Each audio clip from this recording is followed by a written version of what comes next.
a small lathe we just acquired, just got in, and we're going to check it out. It's South Bend. It's G-26T small. I think it's 13 by 36. It's 13-inch swing by 36-inch long bed between the centers. So we're going to check it out. I haven't done anything to it yet. The first thing you can see is it is filthy dirty. It definitely needs a really good bath. But we'll get to that, but let's see what mechanical things we can find. We've already checked out the motor and the wiring. Found out it's 440. Matter of fact, let's go back there and we'll look at that for a sec. We've checked out the supply voltage. Wanted to check both the motor, which it ends up, this is a 1 voltage motor, it's a 440 motor. And also, since it uses relays to reverse the motor, it has a control transformer. So we checked the wiring on the primary of that, and it's wired up for 440. So we know this thing runs off of 440. So I've hooked up the power cord to it. Okay, before we check this out, this is a small lathe like a tool room or a home shop lathe, but it's got a lot of the features of the bigger ones. So this is a good one to check out. So let's start first of all and look at the operating controls, just a quick review of the features of it. Starting over on the left, on the gearbox, we find out it's got 6 speeds selectable up here, but it's got another set of 6 speeds that you can change the motor pulley. And so it doesn't have a whole bunch of speeds. This layout is the same on virtually all lathes, no matter how big. They might have more things on, but the layout is pretty consistent among them. This is a speed control. It's just one lever and a knob, high and low range, and 3 speeds. This knob directs the gearbox power down to the feed box, and it selects either forward, neutral, or reverse for the feed. Then we got our electrical stuff, and down here is all the feed settings. There's two knobs, and this knob on the side for to select the feed rates, and this one selects whether it goes the power goes to the threading shaft or to the feed shaft. These shafts, and this is the setup for virtually all lathes. This top one, of course, is the threading shaft. That is engaged by the half nut. Normal feeds for the carriage feeds are powered through this middle shaft, which drives the gearbox in the apron, and this bottom shaft is actually for the operating lever. So one thing about these things, normally, well, virtually always, if you divide the gearbox, the head down the center, all the controls above, say where the electrical stuff is, which are mostly for the spindle speeds and the power takeoff for the feed box, you can't change those while it's running. You've got to stop the thing. And normally, you can move the feed ranges at will. It's very rare you'll find one that you've got to stop and change the feed speeds. But in order to change them, a lot of times, this isn't a synchro mesh, so a lot of times you've got to either move the spindle to get it engaged, or a lot of them have a jog button, which allows you to jog the spindle enough to get the gears engaged. Some of them are really a pain with some of the speed ranges, but that's normal. And you don't want the spindle running while you're changing the spindle speeds. The same with this power takeoff that feeds the feed box. That's actually part of the head gearbox. As I said, this has a jog button, sort of unusual for a small lathe, but very normal. This is the emergency stop and the burnout pilot light. Little note of interest, a lot of lathes, the jog button runs the spindle backwards. And that brings up another point. While this doesn't matter, it's got an electrical reverse. It actually reverses the motor. A lot of them, especially bigger ones, they have oil pumps, they have hydraulic pumps. The motor has to be turning in the proper direction for it even to function, or at least for it to get lubrication. So you want to make sure that the motor rotation, there's often an arrow on the pulley over here or you'll notice because it's getting lubrication, you'll see it through the sight gauge, but you want to make sure to get the rotation right before you try running it. And that, on a three-phase motor, of course, all you got to do is flip two of the leads to the three-phase motor. It flops the phases, and it will reverse the rotation in the motor. So that's important. We've got this running in the correct direction. Like I said, it doesn't matter on this. It doesn't have an oil pump. It doesn't have any hydraulics on it. So anyhow, that's a basic overview of that. Moving down here, I noted the three shafts that go through here, which you'll see on virtually all lathes. There's a fork shaft that is normally a carriage stop. So you can set up the stops to stop the carriage feed when it gets to a certain point. This is the carriage. We call the gearbox that's under the carriage the apron. This is, of course, the crossfeed, and this going this way is known as the compound, and this has a two-way quick change tool post currently mounted on it. We're going to check this. This knob, of course, well, there's one problem. This knob, of course, moves it longitudinally. This dial will move the crossfeed in and out, and of course this one moves the compound. That compound, of course, you can loosen the bolts and adjust it whatever angle you want. While we're here, we're going to look at the backlash on these things real quick. The way to check the backlash is basically just move it around a little bit and then find a spot and move the handle carefully while watching the dial. And you'll feel when the lead screw engages and disengages on either end. And the difference between those two is the backlash. Now this one for longitudinal has about 4 thousandths. That's pretty good. I've already noticed that this crossfeed is worn out. It's got like 30 thousandths worth of backlash in it. So we're going to do something about that. It probably can't be adjusted out. And there's a little bit, about 7 thousandths on this crossfeed. We try here, it's used machinery, we try and keep the backlash on all these machines below maybe 4 thousandths. There is going to be a little bit. They are used machines, and even on a new one, you're going to have to deal with backlash. But 7 is really on the edge. We'll take this apart and clean it up and see if we can adjust some of that out. But this is too much. That's got a bad nut probably, or at least screw in it. Going further on the apron, we got 2 operating controls. This one here is the normal feed. You pull it up, and it feeds longitudinally. And if you pull it out and down, it will feed the cross feed back out. And we'll see that in a minute when we fire it up. And this, of course, is the half nut control.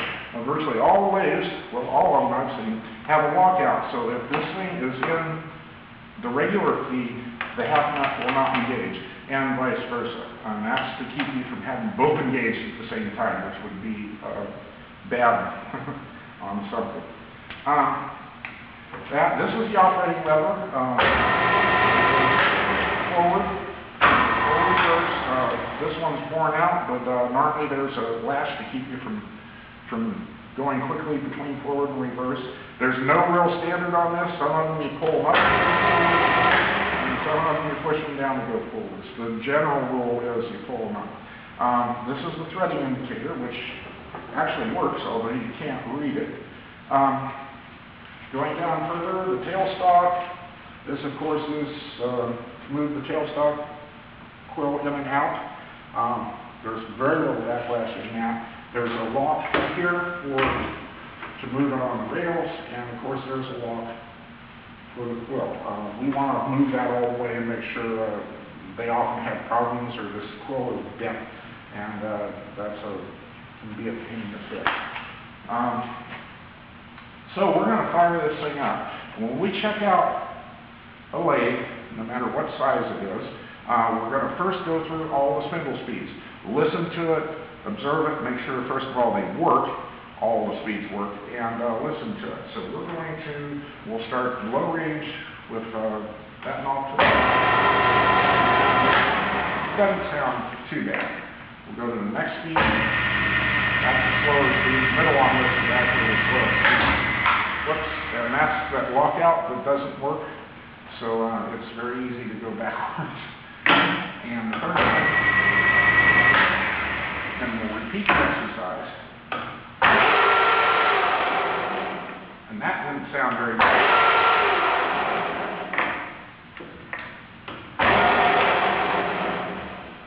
This might have sound like a gear noise. All right, and you see there, I can't get that back in. We either have to jiggle the chuck or use the jog button to get it in. That's perfectly normal. So now I'm going to turn on the feed section. I'm going to turn it back forward first. Sounds okay. I won't bore you with going through all the feeds because there are a number of feed things. Normally we'll have a chart on here with inches per, threads per inch, and you go by the chart and set the knobs like A, C, and then this also has a knob here on the side. A lot of them have a 0 through 10 additional feed selector, and the combination of those three is what sets the feed rate. This knob switches it between feeding on the normal feed shaft or feeding the threading screw. See here it's set for the threading screw, and we moved over that way. The regular feed rod. And of course this lever here will reverse that. And we go through all the settings. Like I said, I'm not going to bore you with all that stuff, but we'll go on down farther. Check the backlash to know that the crossfeed is really worn. We'll look at the ways. Normally there's a little bit of wear on these. You can feel a whip on there where it's been riding on it, and there'll be a whip on one side or both sides. And that's got a little bit of a whip, maybe a couple of thousandths. That's not bad. And very rarely do you find a whole bunch of wear in the back way. That's sort of along for the ride, since all the force is coming down on this one. But we want to check that out, and we'll look down real close here before we're all done with this thing. But so let's just see if it feeds. Right now it's running regular feed rod. So again, we're going to pull this up.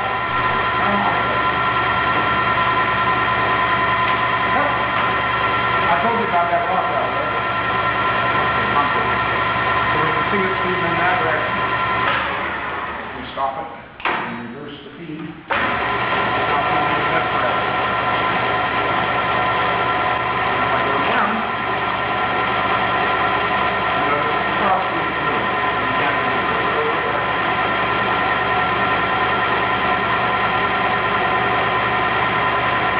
now we're going to see if the threading that works.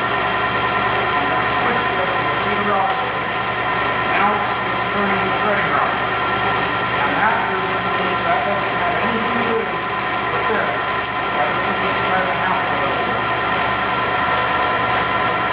See it actually working rather well. That's strictly for threading.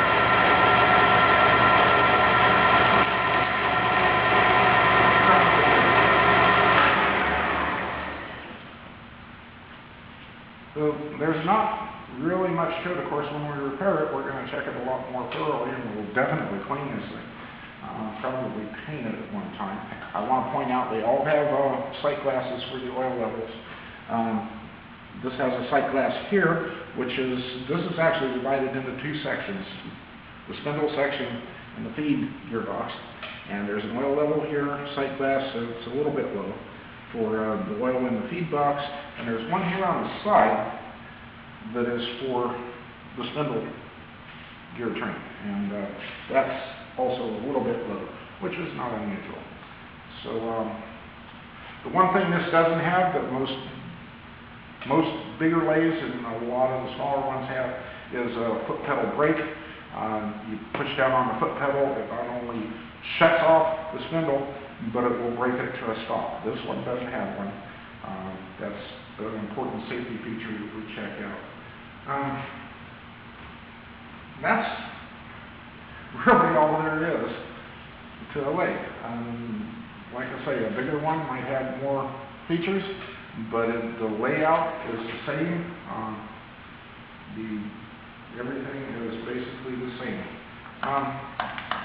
Did want to mention on On the conventional feed lever, there's always some way to lock it out, so you move it in one direction, or you move it to do the longitudinal feed, and then you'll have to do something. In this case, you pull it out in order to switch it over to the crossfeed. Some have a push-pull lever, some of them have a regular lever, but there'll be some. These controls vary a little bit, but they all will have the same basic functions, which is the half nut and some way to get the feed to both the crossfeed and the longitudinal. So this guy isn't actually in very bad shape. It's making a few gear noises. I had noticed earlier that it's actually, see there, you've got to jiggle it. Be careful when you do that, don't lose your fingers, but which that's why the jog button is there. But it's actually making a little bit of noise. I think it's in the change gears over here. Might as well look at it. And these are called the change gears. Basically, this is the power tap off of the spindle gearbox that this knob controls, and it goes through this gear train to the input shaft of the feed box. And these are called change gears. Reason being, you can change them for different, like between metric and English. You can put a different set of gears on these and change the feed rates for either metric or English. This has got a regular V-belt drive on the pulley. As I said, rotation, a lot of pulleys, and I'm going to mark this before we're done, but a lot of pulleys will have an arrow on it to tell you what direction it's supposed to be rotating in. And this, again, the second 6 speeds is moving belt between these 2 sheaves. What else do you want to know about? See the gears moving there. And that's got some slop in it. So that's probably a source of some of the noise. It doesn't sound like there's much gear noise, but there are some varied issues. And of course, when we're done with it, we'll check the run out on the spindle and make sure that that's tight with the dial indicator up against the chuck. And so yeah, we'll fix the niggling problems with it, make sure everything's sound, and find somebody to clean it and paint it. So stay tuned. I might bring this back when it looks like it's real. It's a nice little lathe. It would be a good lathe for a tool room or something. I think this is late 80s or early 90s when these were made. That was when South Bend was sort of closing up their own American shops. So this was actually, I think, made in Taiwan. But that's an overview of the lathe. We've done the quick check just to evaluate, whether we got a lot of work to do or not. And of course, this one is small enough. There ain't a lot of work no matter what you do.